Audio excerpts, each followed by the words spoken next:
दोस्तों, पेट्रोलियम के बनने की प्रक्रिया आज से हजारों साल पहले पेड़ पौधों को धरती के नीचे दबे रहने के कारण हुआ है। दोस्तों, ये पेड़ पौधे धरती के नीचे बिना ऑक्सीजन के हजारों डिग्री सेल्सियस में धरती के दबाव के कारण एक पेट्रोलियम में बदल गए। तो दोस्तों, इस प्रकार से पेट्रोलियम का निर्माण हुआ। दोस्तों, धरती के नीचे कहाँ पेट्रोलियम है ये पता लगाना तो बहुत आसान है, लेकिन उसको निकालना उतना ही मुश्किल है, क्योंकि आजकल की टेक्नोलॉजी के हिसाब से हम ये तो पता लगा लेते हैं कि कहाँ पेट्रोलियम है, लेकिन उसे निकालने में इतना खर्च आता है कि अगर हम उस तेल को निकाल के बाजार में बेच दे तो भी उतना पैसा हमें नहीं मिल पाएगा। दोस्तों, ये तो थी कच्चे तेल को निकालने की प्रक्रिया। अब ये कच्चे तेल को निकालने में कितना खर्चा आता है, क्या होता है, ये तो वो देश समझे, क्योंकि वो पूरा खर्चा जोड़ के ही अन्य देशों को बेचता है, जिससे हमें कोई लेना देना नहीं है। दोस्तों, अब हम आपको बताएंगे पेट्रोलियम से पेट्रोल, डीजल और केरोसिन कैसे निकाला जाता है और इन्हें रिफाइन के बाद इनसे और कौन कौन से प्रोडक्ट निकलते हैं। दोस्तों, कच्चे पेट्रोल से सारे प्रोडक्ट्स जैसे डीजल, पेट्रोल, केरोसिन को अलग करने के लिए इसे भट्टी में डाला जाता है, जहां इसे 400 डिग्री सेल्सियस तक गर्म किया जाता है। दोस्तों, क्रूड ऑयल यानी कच्चे तेल को जब हम 400 डिग्री सेल्सियस तक गर्म करते हैं तो ये भाप बनकर इस टैंक में जाकर स्टोरेज हो जाता है। दोस्तों, सबसे पहले मैं आपको इस टैंक के बारे में बताना चाहता हूँ, जिसको फ्रैक्शनल डिस्टिलेशन टावर कहते हैं, और इस टैंक की ऊंचाई 150 फीट तक होती है और इसकी क्षमता 318 लाख लीटर तेल की होती है। जब क्रूड ऑयल को भट्टी पे गर्म किया जाता है और वो भाप बन के इसी टैंक में आता है और अलग अलग ऊंचाई पे बने हुए खानों में स्टोरेज हो जाता है। दोस्तों, सबसे पहले जो गैस निकलती है वो है ब्यूटेन और प्रोपेन। ये हमारे घरों में खाना बनाने में जो सिलेंडर काम में आता है उसमें ये भरा होता है।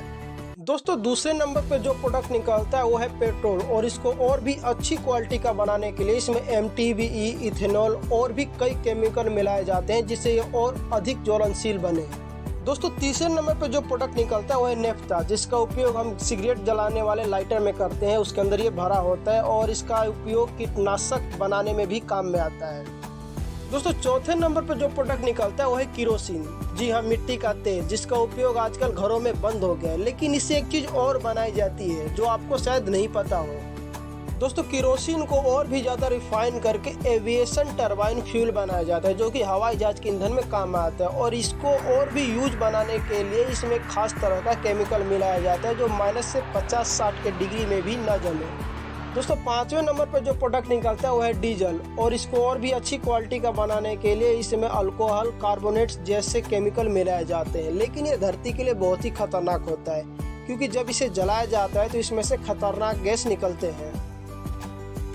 दोस्तों, छठे नंबर पर जो प्रोडक्ट निकलता है वो है हैवी फ्यूल, और हैवी फ्यूल को रिफाइन करके और इनमें कौन कौन से प्रोडक्ट निकलते हैं वो मैं आपको आगे चल के बताता हूँ। दोस्तों, हैवी फ्यूल को जब रिफाइन किया जाता है तो सबसे पहले इसमें लुब्रिकेंट ऑयल निकलता है, जो कंपनियों में बड़े बड़े मशीनों में डाला जाता है। दोस्तों, हैवी फ्यूल को और भी ज्यादा रिफाइन करने के बाद जो प्रोडक्ट निकलता है वो है मोबिल, जो हम अपनी मोटरसाइकिलों में डालते हैं। दोस्तों, सबसे लास्ट में जो प्रोडक्ट निकलता है वो है रेसिड्यू, और ये इतना भारी होता है कि सबसे नीचे वाले टैंक में होता है, और इसको रिफाइन करने के बाद इनमें से कौन कौन से प्रोडक्ट निकलते हैं वो मैं आपको एक एक करके बताता हूँ। दोस्तों, रेसिड्यू को रिफाइन करके ग्रीस बनाया जाता है, और इसे ग्रीस जानते ही आप मोटरसाइकिलों में या फिर बहुत सी और जगह काम में आती है।